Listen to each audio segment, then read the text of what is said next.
Speaker Adoor പ്രകാശിനെ തള്ളി മുസ്ലിം league. UDF മുന്നണി യോഗത്തിൽ PM ശ്രീ പദ്ധതി ചർച്ചയായിട്ടില്ല എന്ന് PK കുഞ്ഞാലിക്കുട്ടി. പുറത്തുവരുന്ന വാർത്തകൾ എല്ലാം തെറ്റാണ്. ഉപസമിതി റിപ്പോർട്ട് വരട്ടെ എന്നാണ് മുഖ്യമന്ത്രി യോഗത്തിൽ പറഞ്ഞതെന്നും കുഞ്ഞാലിക്കുട്ടി പറഞ്ഞു. ഇന്നലെ UDF-ൽ PM സംബന്ധിച്ച് യാതൊരുവിധ ചർച്ചയുണ്ടായില്ല. UDF ചർച്ച ചെയ്തു, ലീഗ് വേറെ അഭിപ്രായം പറഞ്ഞു, കോൺഗ്രസ് വേറെ അഭിപ്രായം പറഞ്ഞു എന്നൊക്കെ പറഞ്ഞ് നിങ്ങളുണ്ടാക്കുന്നത് അടിസ്ഥാനരഹിതമായൊരു വാർത്തയാണ്. ഇന്നലെ ചർച്ച ചെയ്തിട്ടില്ല. ഇന്നലെ അങ്ങനെ ഒരു അജണ്ട ഉണ്ടായിരുന്നില്ല. ആ വിഷയം ചർച്ച ചെയ്തിട്ടേ ഇല്ല ഇന്നലെ. ഇപ്പോൾ ഉള്ള പൊസിഷൻ എന്ന് പറയുന്നത് നേരത്തെ ഉള്ളത് തന്നെയാണ്. അതായത് ക്യാബിനറ്റ് ഒരു സബ് കമ്മിറ്റിയെ വെച്ചിരിക്കുന്നു. ആ സബ് കമ്മിറ്റിയെ വെച്ചതിന് ശേഷം കേരള ഗവൺമെൻറ് ഇത് സംബന്ധിച്ച് എന്താണ് ഗവൺമെൻറ്റിന് പറയാനുള്ള റിപ്പോർട്ട് പഠിച്ച ശേഷം UDF-ഉം പറയും, അതുപോലെ തന്നെ മുഖ്യമന്ത്രിയും പറയും, ഞങ്ങളൊക്കെ ഒരുമിച്ച് ഒരു അഭിപ്രായം പറയും. രണ്ടഭിപ്രായം ഇല്ല, ഒറ്റഭിപ്രായമേ ഉള്ളൂ. കേരളത്തിൽ അവർ പറയുന്ന കണ്ടീഷൻസ് ഒന്നും പാലിക്കാതെ വല്ല മാർഗമുണ്ടോ എന്നുള്ളത് നോക്കണം. ഒരു നിലക്കും അവർ പറഞ്ഞ കണ്ടീഷനൊന്നും പാഠ്യപദ്ധതിയിലോ സ്കൂൾ സെലക്ഷനിലോ കേരളത്തിൽ നടപ്പാവാൻ പോകുന്നില്ല. എന്നാൽ UDF യോഗം കഴിഞ്ഞ ശേഷം ഇന്നലെ അടൂർ പ്രകാശ് പറഞ്ഞത് ഇങ്ങനെയായിരുന്നു. അന്നത്തെ വിദ്യാഭ്യാസ വകുപ്പ് മന്ത്രി എന്നുള്ള നിലയിലും അന്നത്തെ ഗവൺമെൻറ് എന്നുള്ള നിലയിലും LDF ഗവൺമെൻറ് കൊടുത്ത നിർദ്ദേശം അനുസരിച്ചാണ് അന്നത്തെ വിദ്യാഭ്യാസ സെക്രട്ടറി ഈ MOU ഒപ്പിട്ടത്. അത് നടപ്പാക്കുക. അത് കേന്ദ്ര ഗവൺമെൻറ്റിൽ നിന്നും ലഭ്യമാകുന്ന ഫണ്ട് എവിടെയൊക്കെ വിനിയോഗിക്കണം എന്നതിനെക്കുറിച്ച് UDF തീരുമാനിച്ചു. വിഷയത്തിൽ നിലപാട് UDF കൺവീനർ വ്യക്തമാക്കിയിട്ടുണ്ട് എന്നാണ് മന്ത്രി രമേശ് ചെന്നിത്തലയും പറഞ്ഞത്. ഇപ്പം ഒപ്പിട്ട് കഴിഞ്ഞ സാഹചര്യത്തിൽ എന്ത് വേണമെന്നുള്ളതാണ് ഇന്നലെ UDF ചർച്ച ചെയ്തത്. തന്നെയുമല്ല, കരിക്കുലത്തിൻ്റെ കാര്യത്തിൽ നമുക്ക് ഫ്രീഡം വേണം, അതുപോലെ തന്നെ വിദ്യാലയങ്ങളെ സെലക്ട് ചെയ്യുന്നതിൽ നമുക്ക് ഫ്രീഡം വേണം തുടങ്ങിയിട്ടുള്ള ചില നിബന്ധനകൾ ആണ് ഞങ്ങൾ കേന്ദ്ര ഗവൺമെൻറ് മുമ്പിൽ വെക്കാൻ പോകുന്നത്. അതിൻ്റെ വിശദാംശങ്ങളൊക്കെ ഇന്നലെ UDF കൺവീനർ വിശദീകരിച്ചത് കൊണ്ട് ഞാൻ അങ്ങോട്ട് കടക്കുന്നു. വിവരങ്ങളുമായി സുജിത് ചന്ദ്രനും പ്രസാദ് ഉടുമ്പിശ്ശേരിയുമാണ് ചേരുന്നത്. ആദ്യം സുജിത് ചന്ദ്രനിലേക്കാണ്. സുജിത്ത്, എന്തായാലും UDF-ൽ ഇക്കാര്യത്തിൽ കടുത്ത കലാപം ഉണ്ട് എന്നുള്ള കാര്യത്തിൽ യാതൊരു സംശയവുമില്ല. ഇന്നലെ UDF കൺവീനർ പറഞ്ഞത് ഇത് ചർച്ച ചെയ്തിരുന്നു, ഇതിൽ കഴിഞ്ഞ സർക്കാരിനെയൊക്കെ പ്രതി ചേർത്ത് മുൻപ് എങ്ങനെയാണോ മുഖ്യമന്ത്രി അടക്കമുള്ള ആളുകൾ പറഞ്ഞത് അതേ രീതിയിലുള്ള ഒരു നിലപാടാണ്, മുൻ വിദ്യാഭ്യാസ മന്ത്രിയെ അടക്കം കുറ്റപ്പെടുത്തിക്കൊണ്ടുള്ള ഒരു നിലപാടാണ്. പക്ഷേ ഇന്ന് PK കുഞ്ഞാലിക്കുട്ടി പറയുന്നു ഇതിൽ യാതൊരു തരത്തിലുള്ള ചർച്ചയും ഉണ്ടായിട്ടില്ല, ഉപസമിതി വരട്ടെ, അതിനുശേഷം ഇതിലൊരു തീരുമാനം മുഖ്യമന്ത്രി അറിയിക്കും എന്നുള്ളതാണ്. അപ്പോൾ ഇവരുടെ രണ്ടുപേരുടെയും ഈ മാധ്യമങ്ങളോടുള്ള പ്രസ്താവനയിൽ നിന്നും എന്താണ് നമുക്ക് ഈ ഒരു സമയത്ത് മനസ്സിലാക്കാൻ സാധിക്കുന്നത്? സ്വാതി, UDF-ൽ രണ്ടഭിപ്രായമില്ല എന്നാണ് PK കുഞ്ഞാലിക്കുട്ടി പറഞ്ഞത്. പക്ഷേ UDF-ൽ ശരിക്കും രണ്ടഭിപ്രായമുണ്ട് എന്നുള്ളതിൻ്റെ വ്യക്തമായ സൂചന തന്നെയാണ്, വ്യക്തമായ അഭിപ്രായം തന്നെയാണ് അദ്ദേഹം പറഞ്ഞത്. ഇന്നലെ ഈ വിഷയം UDF ചർച്ച ചെയ്തിട്ടേ ഇല്ല. UDF ഒരു ഉപസമിതിയെ വെച്ചിട്ടുണ്ട്. ആ ഉപസമിതിയുടെ റിപ്പോർട്ട് വന്നതിന് ശേഷം മാത്രമേ UDF ഈ വിഷയത്തിൽ ഈ വിഷയം ചർച്ച ചെയ്യൂ.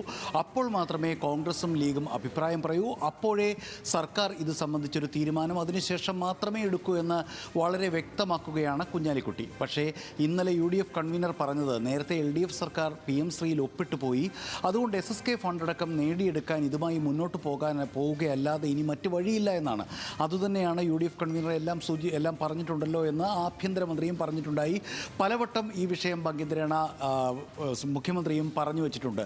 എന്നാൽ ഈ വിഷയത്തിൽ ലീഗിനൊരു അഭിപ്രായമില്ല എന്ന തരത്തിലുള്ള വിമർശനം വ്യാപകമായി കഴിഞ്ഞ കുറേ ദിവസങ്ങളായി ഉയരുന്നുണ്ടായിരുന്നു.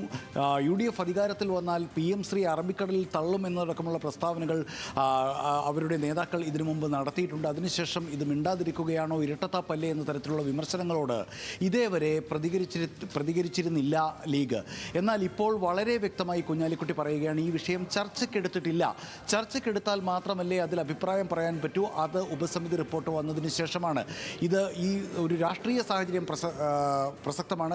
കാര്യം ഈ ദിവസങ്ങളിൽ PM ശ്രീ വീണ്ടും ചർച്ചയാകും. ഉണ്ടാകുകയാണ്. മാത്രമല്ല ഇന്ന് രാവിലെ നമ്മൾ പുറത്തുവിട്ട വാർത്തയുണ്ട്, കേന്ദ്ര വിദ്യാഭ്യാസ സഹമന്ത്രി ജയന്ത് ചൗധരി രേഖാമൂലം അബ്ദുൾ വഹാബ് എം പിക്ക് കൊടുത്ത മറുപടിയുണ്ട്. അദ്ദേഹം പറയുന്നത് PM ശ്രീ ഒപ്പിട്ടു എന്ന് കരുതി ആ പദ്ധതിക്കുള്ളിൽ ഉള്ളിൽ അതുമായി മുന്നോട്ട് പോകണമെന്ന് ഒരു സംസ്ഥാനം മുന്നോട്ട് പോകണമെന്ന് നിർബന്ധമില്ല. സംസ്ഥാനത്തിന് വേണമെങ്കിൽ പിൻവാങ്ങാം, പക്ഷേ ഫണ്ടടക്കമുള്ള SSK ഫണ്ടടക്കമുള്ള ആനുകൂല്യങ്ങൾ ആ സംസ്ഥാനത്തിന് നഷ്ടമാകും, റദ്ദായി പോകും എന്നാണ് പറഞ്ഞത്. ഈ ഒരു സാഹചര്യത്തിൽ ഒരു മറുപടി പറയാൻ, അതായത് പുറത്തേക്ക് പോകാൻ ഒരു ഓപ്ഷൻ ഉണ്ട് എന്നുള്ള കാര്യം പൊതുസമൂഹത്തിന് ബോധ്യപ്പെട്ടു, ലീഗ് അണികൾക്ക് ബോധ്യപ്പെട്ടു. ലീഗ് അണികളോടെങ്കിലും ഉത്തരവാദിത്വം അല്ലെങ്കിൽ ഉത്തരം പറയേണ്ട ബാധ്യത നേതൃത്വത്തിലുണ്ട്.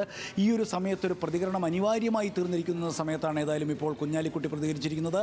ഇത് UDF ചർച്ച ചെയ്തിട്ടില്ല. അതിൻ്റെ അർത്ഥം UDFൽ രണ്ടഭിപ്രായമുണ്ട് എന്നുള്ള കാര്യം കുഞ്ഞാലിക്കുട്ടി പുറത്ത് പറയുകയാണ്. PM ശ്രീക്കെതിരാണ്. PM ശ്രീ കേന്ദ്രം വിഭാവനം ചെയ്യുന്ന രീതിയിലുള്ള കേന്ദ്ര വിദ്യാഭ്യാസ പദ്ധതി നടപ്പാക്കാൻ കേരളം തയ്യാറല്ല. ഈ ഒപ്പിട്ടതിന് ശേഷവും അതിനുള്ളിൽ നിന്ന് എന്തെങ്കിലും സാധ്യതയുണ്ടെങ്കിൽ, ഫണ്ട് നേടിയെടുക്കാൻ സാധ്യതയുണ്ടെങ്കിൽ അത് മാത്രമാണ് സംസ്ഥാനം അന്വേഷിക്കുന്നത്. കേന്ദ്രത്തിൻ്റെ മാനദണ്ഡങ്ങൾ സംസ്ഥാനത്തിന് അംഗീകരിക്കാവതല്ല എന്ന് അസന്നിഗ്ധമായി അർത്ഥശങ്കയ്ക്കിടയില്ലാത്ത വിധം PK കുഞ്ഞാലിക്കുട്ടി പറയുന്നു. സ്വാതി. പ്രസാദ് ഉടുമ്പിശ്ശേരി കൂടി. ശരി സുജിത്ത്, പ്രസാദ് ഉടുമ്പിശ്ശേരി കൂടി. പ്രസാദിലേക്ക് വരാം.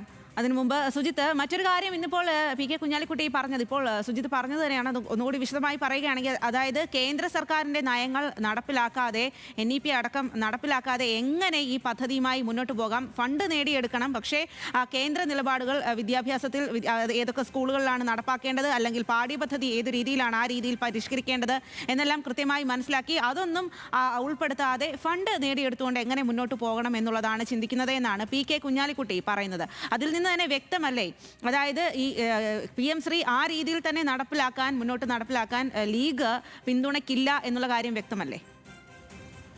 അത് വ്യക്തമാണ്. കാര്യം അത് ഒരർത്ഥത്തിൽ പറയാൻ ലീഗ് നിർബന്ധിതമാവുകയുമായിരുന്നു നേരത്തെ. ഇപ്പോൾ ഇത് ഏതാണ്ടൊരു സമാന സാഹചര്യം പോലെയാണ് വരുന്നത്. കഴിഞ്ഞ സർക്കാരിൻ്റെ കാലത്ത് CPI ശക്തമായ എതിർനിലപാട് ഉയർത്തി PM ശ്രീ വിഷയത്തിൽ. അതിൻ്റെ ഒരു തനിയാവർത്തനം പോലെ ഇപ്പോൾ ലീഗ് നിലപാട് ഉയർത്തുകയാണ്. PM ശ്രീ നടപ്പാക്കാൻ സമ്മതിക്കില്ല ഇപ്പോൾ ഉദ്ദേശിക്കുന്ന രീതിയിൽ. പക്ഷേ ലീഗ് ആ ഒരു നിലപാടിലേക്കും എത്തിയത് ആ ഒരു സാഹചര്യത്തിൻ്റെ സമ്മർദ്ദം കൊണ്ട് തന്നെയാണെന്ന് മനസ്സിലാക്കാം. കാര്യം നേരത്തെയുള്ള സമയത്തൊക്കെ UDF ഇക്കാര്യത്തിൽ ഒറ്റ നിലപാടേ ഉള്ളൂ എന്നൊക്കെ പറയുമ്പോഴും ഇതിനെ തുറന്ന് എതിർക്കാൻ തയ്യാറാവുന്നുണ്ടായിരുന്നില്ല. ഒരിക്കൽ ഒപ്പിട്ടുപോയി, LDF സർക്കാർ ഒപ്പിട്ടുപോയി, ഇനി പിന്മാറാൻ സാധ്യമല്ല എന്നൊരു തുരുമ്പിൽ പിടിച്ചായിരുന്നു UDF ഇതേവരെ കാര്യങ്ങൾ പറഞ്ഞുകൊണ്ടിരുന്നത്. എന്നാൽ കേന്ദ്രം തന്നെ ഇപ്പോൾ വ്യക്തമാക്കുന്നു